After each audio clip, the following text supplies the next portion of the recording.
What's up, y'all? Welcome back to the stoop. It's your boy. I'm gonna get right to it. We're not even gonna waste no time with the pleasantries. Let's talk about LeBron James and Stephen A. Now, it's been a couple weeks since this took place, and everybody's, pretty much giving their opinion on it. Here's the stoop's opinion.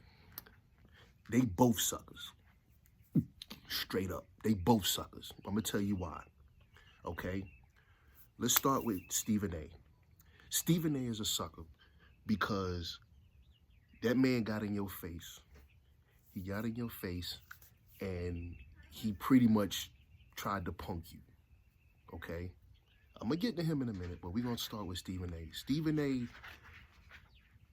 pretty much was like, okay, I, not wanting no smoke with so many people around. How he was the smartest person to handle it the way he did, so I give him that. But he shouldn't have doubled down. He should never have doubled down.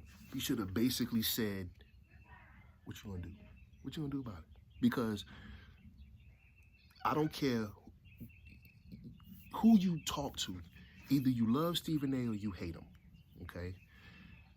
I like Stephen A. I've liked him ever since he had his Quite Frankly show. So all Stephen A. Smith was doing was his job. His job, like Charles Barkley, like all these other individuals, Cam Newton, all these people that you watch and you like and subscribe to, all these people get paid all this money to give their opinion based on facts. Stephen A. has been doing it for the longest time. And he just got a new deal from ESPN, so they know what they're doing. Stephen A. Smith did nothing wrong. Stephen A. Smith calls a spade, okay? Everybody and their mama know Bronny James is only in the league because of his daddy. They know he doesn't belong in the league so early, but you're here because of what your last name is, or who your daddy is. And your daddy wanted you then, and he said what he said, and here you are, okay? So when LeBron James got in his face, he doubled down. I would have been like, if it were me, I would have been like, a word? I and I would have sat down. Because in the words of Jay-Z, takes two people to argue. Never argue with fools. Because even at a distance, you can't tell who's who. So, if had that been me, yeah, I'd have been like, word, I have a good game, bro, and kept it pushing. I wouldn't have changed up nothing. I would have doubled down nothing, because Stephen A. Smith told no lies. Now, had Stephen A. went on the air on his show and called him out of his name or said something, then yeah, all that smoke you deserve, and you catch it. But he said he did no such thing. He never said he was garbage. He just said he just wasn't ready for the league, which is fair. It's a fair analysis from a commentator, okay? Now, let's talk about everybody's favorite bitch, LeBron James. LeBron James is a baby back bitch because you complain about every call, you throw tantrums on the court, and you gonna get mad because somebody does their job. Because it's your son, can't nobody critique your job, your son? Fuck out of here. You got your son in the league. He's underperforming for the league, for the NBA, not the G League, the NBA. He's underperforming, and people are calling him out on it. You don't like it. Fuck you. You shouldn't have put your son in that position in the first place. Simple. Kenyon Martin, Kmart. He pretty much summed up exactly what I was thinking. LeBron James did that to somebody he know won't go clap back. He knew he won't go clap back. So you got in, and that's bully behavior. That's straight up bully behavior. You got in his face because you knew in the back of your head he ain't gonna do nothing. And you're right, he wasn't going to. No, he's in it. You know what? You like 6-something. He's come on. You saw the video. You was looking down on dude. That's not how you handle business. You handle business to show everybody I'm handling business.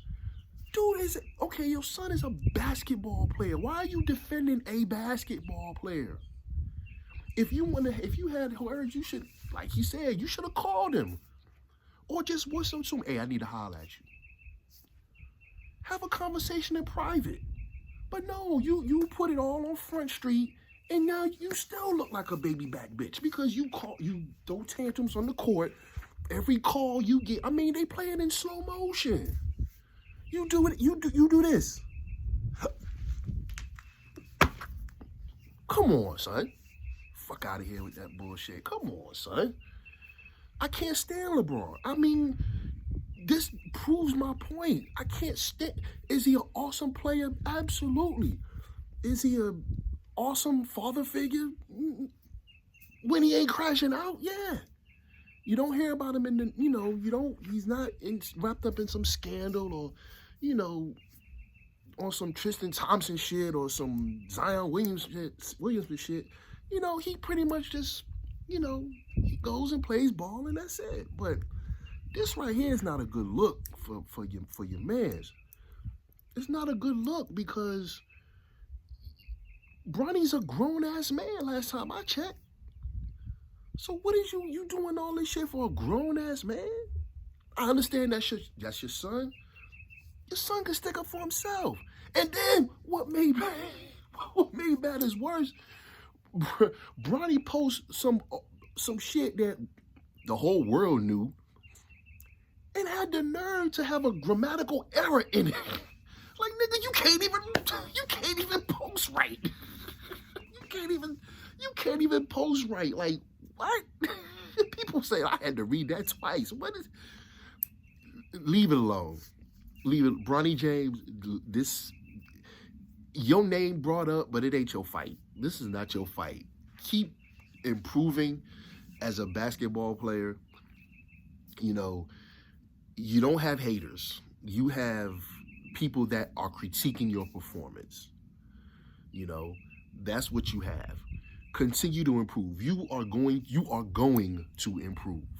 You are going to become an exceptional basketball player because you have the genes. You have the man in your corner. So you can't go nowhere but up. LeBron James, fuck out of here. Continue to be a bastard. That's all. You baby back bitch. I'm sorry. You just are. And Stephen A, never apologize for doing your job. And see, if it were me, Stephen A now, of course the other video came out with LeBron talking to somebody else about it. And, Stephen A was like, so this wasn't about LeBron James, this was about you. Which he was right. It was about him.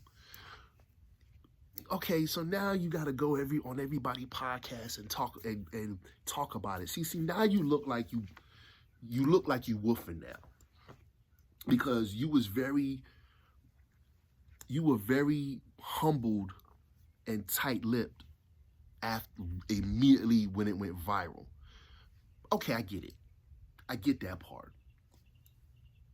Because but you came off like he punked you. And he didn't punk you.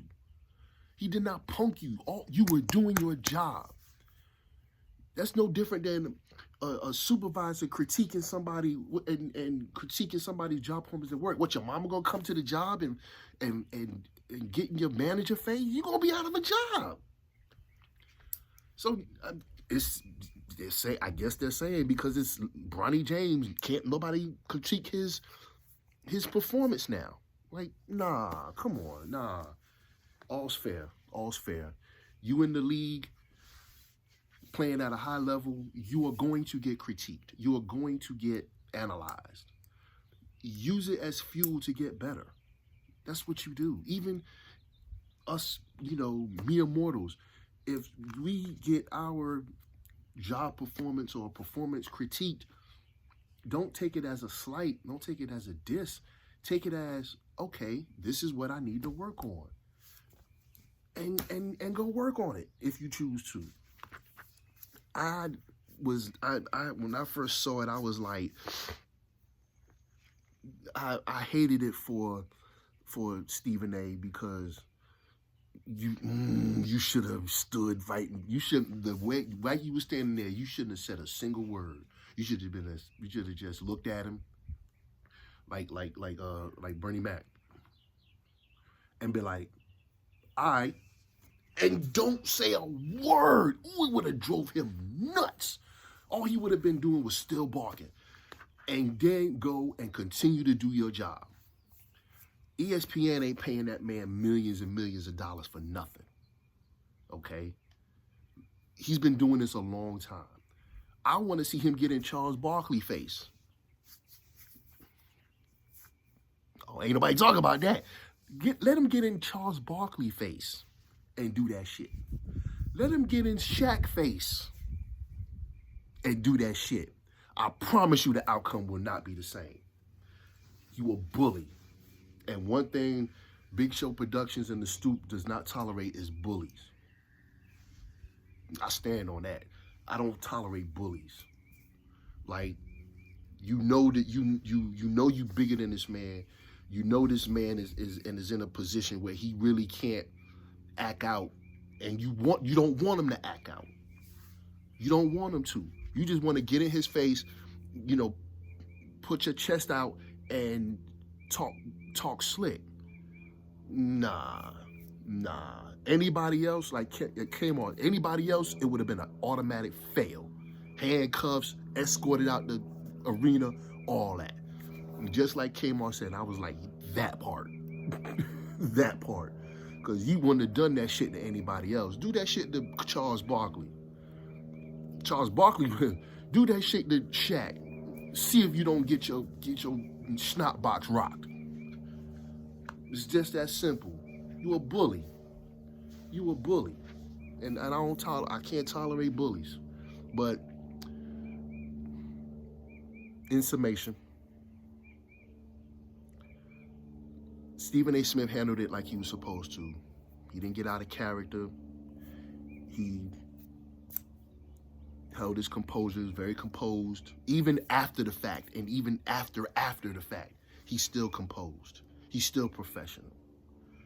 LeBron James is still a baby back bitch, and that's the end of that. So, is this shit over? Nah, because it's good. It makes for content. So, be prepared to hear multiple stories multiple times over for another at least couple weeks until some other shit come out, and then it'll be over. That's the bad part about a lot of this stuff is, people tend to talk about it because they think, oh, people want to hear this. But once you hear the story about 3-4 times, it's pretty much dead. It's pretty much like, okay, what else, So we at the Stoop, we're gonna talk about it because we're gonna tell you how you really feel, how we really feel. Like we don't hold tongues over here. We don't hold tongues over here. I give credit where credit is due, and I critique who the fuck I want. And you can do the same to me. I said it in my first couple episodes. I want all the smoke. I want all the smoke. But again, that's it couldn't. I'm just saying it could have been me. I would have just looked at him like, I and sat down. Yeah. But that's what you not gonna do is try to put me viral. Nah, that's what you're not gonna do. But he did it. He did it. And again, Stephen A. was just doing his job. But I say again, you won't see LeBron James doing that to Shaq, Charles Barkley, or nobody else. You don't see him doing it to Cam. No, none of them for real niggas. You won't see that doing it to. He won't do that to no for real nigga. Not saying Stephen A is not, but yeah, yeah. And everybody wants to talk about, oh well, cause he ain't no athlete, so he can't talk. Howard Cosell wasn't no athlete, and he's considered one of the greatest commentators in sports. What are you saying? When did that become an issue? Because a person doesn't play the sport, they have no authority to talk about it. Some of your coaches ain't never played the sport, but they're considered their coaches. That's dumb. That is so dumb. That's so dumb. Somebody has to be the athlete, and some people can coach. Some people are good at giving directions. Some people are good at motivating. That's what makes them coaches. You know, oh, he never played the game. He ain't no authority on it. Yeah, but he makes probably more than some of your athletes just giving his opinion, and it's based on facts. He's not pulling shit out of his ass. He's not coming up with fantasy numbers. It's straight. That's what I like about Stephen A. He's straight factual. Anything he talks about, you can look it up. Anything you can say, you can look it up for yourself. He's straight factual. So this whole, that's when people say that just means you have no authority to. You have no argument. You have no argument. Simply put, you have no argument because that's the best you can do. Oh, he ain't never played. He shouldn't be talking about it. Well, somebody thinks otherwise, and they're paying him to do it. So don't hate the player, hate the game. Simply put. All right, that's all I'm going to say about that. Thank you for watching. Thank you for leaving your comments, good, bad, or otherwise. And stay tuned for the next one.